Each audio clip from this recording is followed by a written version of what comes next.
gonna get Mika to fly to Oklahoma City. She don't talk to baby daddies. Stick with that old white lady you got. Why are you talking? Me and Mika are friends. Oh, okay. She's nice. She's a nice girl. She ain't mean like you. I never said okay. I never said. Yeah, are you we're friends? friends. See, that's the thing. And I'm gonna have my private pilot go pick her up in the plane and bring her to Oklahoma City. Y'all use their framework wisely, loosely. I have better amenities than Anton. She's not your friend. She only talks to you because you be on the panel with Anton. If Anton wasn't in the picture, she wouldn't reply back to you. But let's not. Why are you such a freaking mean? We talking about the black community. Here we go. Our community. I almost let the B word mean. That's the wrong video. My bad. I want to go back to something you said earlier because I know a lot of people hear you say, "Well, Candace, you're speaking a lot about the black family, but then you married a white man." Yeah, Dr. Umar would have a huge problem with that. Familiar with Dr. Umar? I have heard of him. I have not listened to him. I'll be honest. But he feels black men should be with black women because when you're talking about it from an economic standpoint, you want to grow the wealth as a black family. But that and if you marry somebody from another race, then your wealth will be with that person, and he doesn't like that. It's always very interesting to me to hear this paradox of black people who will make an argument that the system is racist, and then also make an argument like this, which is essentially making an argument for the Supreme Court to revisit Virginia versus Love and basically say that black Americans and white Americans shouldn't be marrying. I think the greatest thing ever is when people come together on the basis of who they love and get married. For me personally, I never thought of my husband as a race. It's very interesting to me that people go, she's married to a white man. When I look at my kids, I'm not like, oh, my kids are mixed. I married the person that it made the most sense for me to marry. Woo! Okay. It's good. We talking about race tonight. We talking about race. Anybody want to go? Let's T.A. Let's hear from you. You look quiet tonight. I don't think that just because she married a white man makes her unable to speak on black situations. At the end of the day, she's a black woman.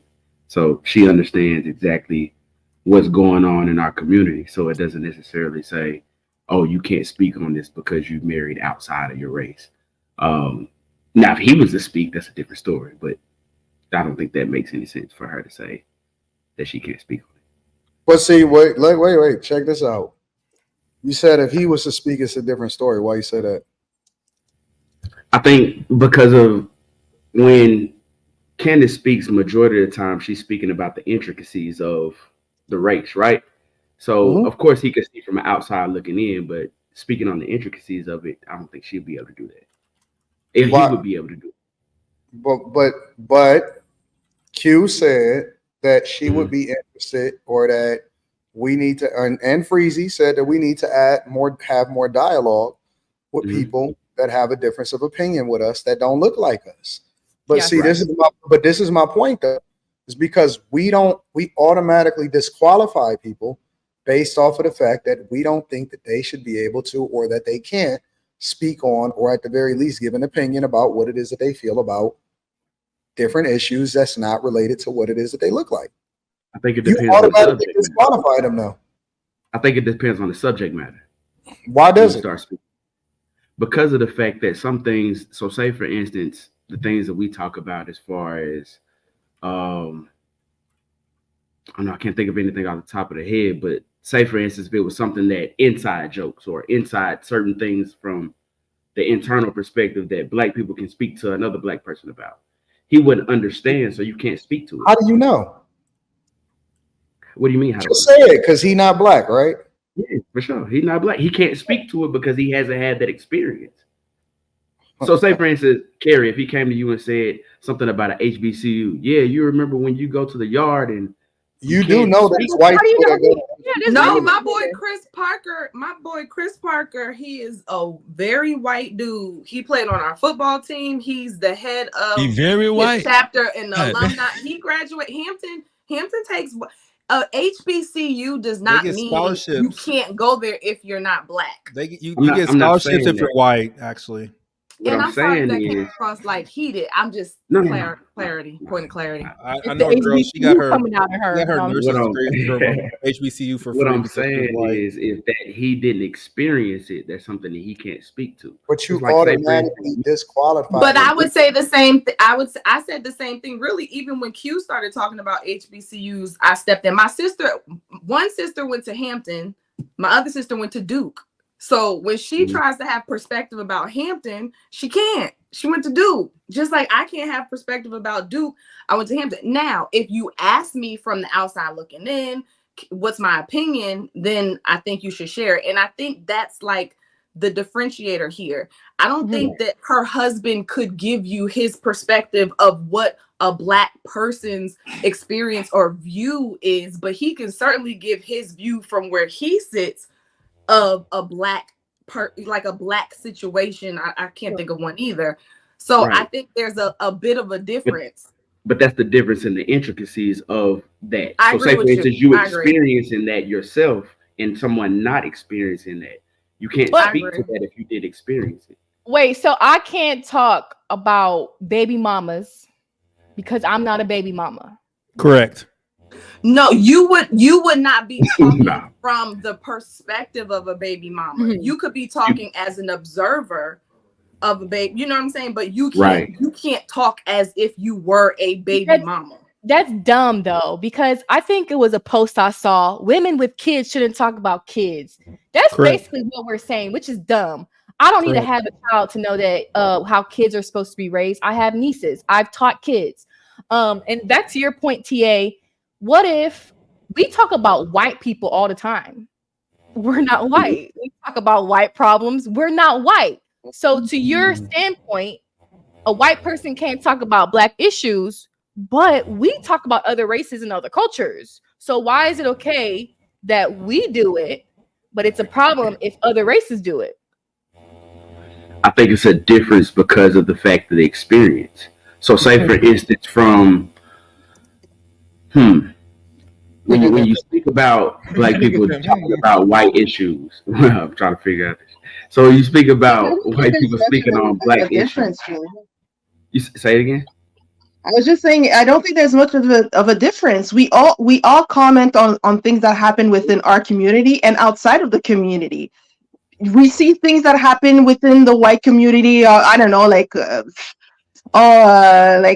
trailer park trash or whatever it is, like something that is distinctly, like, you want to say this is typically like North American white, whatever. But we comment about it, we see it. Okay, we're not in the thick of it, we're not the neighbor, it doesn't happen to us, but we have a comment about it. The same way that if maybe say when you have an issue and you're asking someone for advice, no, they're not in the problem with you, but because they're outside, they're able to point you out. Hey, this is what I'm seeing from this side. You think that this is happening, but in fact, this is how I'm seeing it. I'm totally impartial. I'm not in it, and that can help. Someone say, "Hey, okay, well, maybe it's not that bad, or maybe I'm being too emotional. Maybe like where I'm not looking far enough past my nose," and that can help you grow when it's just a simple problem. And I think that's the thing with how Candace Owens was talking about being married. Like, who cares the skin color of the partner, as long as it's a person that the two people suit each other. I don't understand why it's such a big thing. Like, even in my own life, I've dated people that were my skin color, and when I tell people, or when they see that, like, well, how come you don't like Black people, or you don't? I'm like, it's not that. It's just so happened that the person who was attracted to me and that I was attracted to was not of my skin color. And what, I'm gonna disqualify like a chance at a good relationship because of something that he has he can't change his skin color? That's kind of it's too easy to dismiss. So it's a difference in speaking on it from a commonality standpoint and a perspective. Like, a commonality is something that I'm familiar with from me living it on a day-to-day. A perspective is from the outside looking in. So I can say, Coach K, you didn't deal with blah, blah, blah. I don't know for real.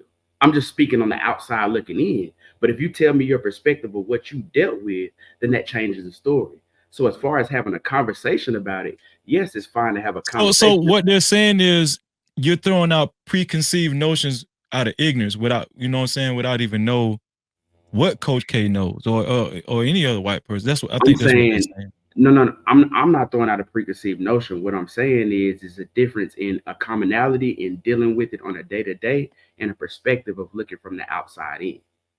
I don't think it's a difference. I think that right is right and wrong is wrong. Yeah. I thought well, so TA, are you so that goes back to what I asked you earlier, Anton, when I said that somebody could I forgot exactly what I asked you, but it was a question as if could somebody damn, I don't remember exactly what it was, but it's a difference in asking somebody, hey, is this your situation? So say for instance, if I say, hey, Anton, it looks like you broke, basically. You're not trying. You're not trying to make any money. But it could be a certain situation that you dealt with in your life that may have set you back. So if there's a certain situation that set you back, I'm looking at it from my perspective. But you still broke. Yeah. So I have a question. But Ted, weren't you? You weren't saying that. Do you want to not be broke or not? Or do you want me to understand how you feel? Because I mean, if you look into a therapy session, it's much different than looking for a solution for not being broke. Yeah, because and maybe I use the right thing, different thing, because financial is still totally different.